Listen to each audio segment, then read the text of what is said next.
Apa itu nation survival? Apa itu nation right? Apa itu nation interest? Bisakah kita membedakan ketiga hal itu tentang kebangsaan tersebut? Untuk mempertahankan hidup sebuah negara yang berdaulat utuh, maka kita setiap anak bangsa harus paham apa itu masalah kebangsaan. Kita mulai bahas dari nation interest. Apa yang dimaksud dengan nation interest? Nation interest adalah ke arah mana negara kita bergerak menuju.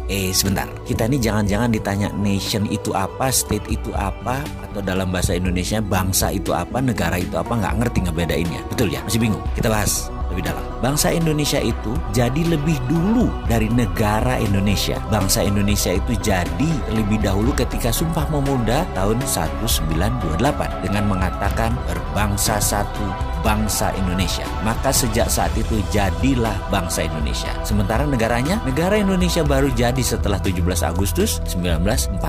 Baru ada yang namanya NKRI. Baru ada negara atau state. Bangsa atau nation itu ada haknya, ada right-nya. Dan ini yang harus ditegakkan. Bagaimana menegakkan nation interest? Dalam jangka panjang, kita ini harus memiliki sistem bernegara yang kuat. Kita ini harus memiliki sifat bangsa yang penuh dengan kompetensi. Salah satu pentingnya bernegara adalah kita memahami prinsip bernegara. Yang membedakan negara Indonesia dengan Singapura, yang membedakan Indonesia dengan Cina, yang membedakan Indonesia dengan Amerika adalah prinsip bernegara masing-masing. Ada value yang ditanam di setiap negara. Ada prinsip yang dianut di setiap negara. Misalnya Bill of Rights-nya Amerika, Liberté, Égalité, dan Fraternité-nya Perancis. Cina dengan BRI-nya, Belt Road Initiative. Indonesia dengan Five Principle atau Pancasilanya. Kita sekarang melihat negara yang sulit dikontrol karena populasinya 1,5 miliar manusia, yaitu bangsa Cina. Bagaimana bangsa Cina ini supaya mempunyai negara yang tetap utuh? Bukan main-main mengelola bangsa Cina ini.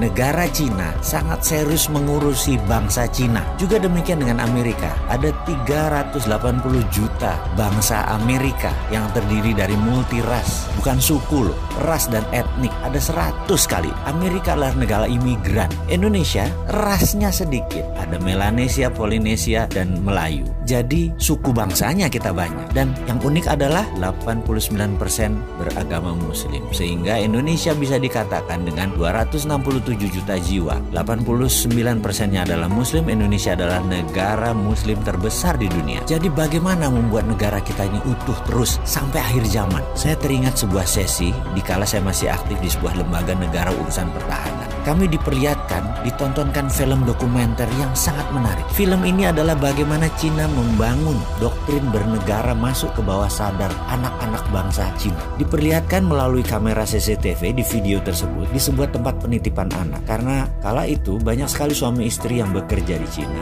dan anak sematawayangnya dititipkan di tempat penitipan anak milik negara. Anak itu usianya berkisar 3-5 tahunan. Ketika mereka sehabis makan siang, mereka pun tidur siang secara bersama-sama. Kira-kira jam 1-an kira-kira. Dan baru terlelap 15 menit lalu disetel lagu kebangsaan Cina. Ajaib, anak-anak itu bangun berdiri tegak sikap sempurna. Walaupun matanya tertutup, badannya doyong-doyong. Sampai lagu tersebut berakhir kira-kira 1,5 menitan. Lalu mereka melanjutkan tidur lagi. Dan ini bagi saya luar biasa sekali. Lalu ada di sesi lain. Mereka kan tinggal di rumah susun, yang apartemen itu. Dimana di sore hari banyak anak-anak lagi main basket, main bola, main tai chi, dan beragam aktivitas sore. Pada pagi dan siangnya, di tiang-tiang itu dipasang speaker toa banyak oleh sebuah tim. Ketika puncak kegiatan mereka kira-kira jam 5 sore, kembali diperdengarkan lagu kebangsaan Cina. Apa yang dilakukan? Anak-anak tadi yang lagi lari, lagi bergerak, tahu-tahu anak-anak itu semuanya diam, berdiri dengan sikap sempurna ketika lagu kebangsaan Cina tadi diperdengarkan. Mereka diam sampai lagu tersebut habis, selesai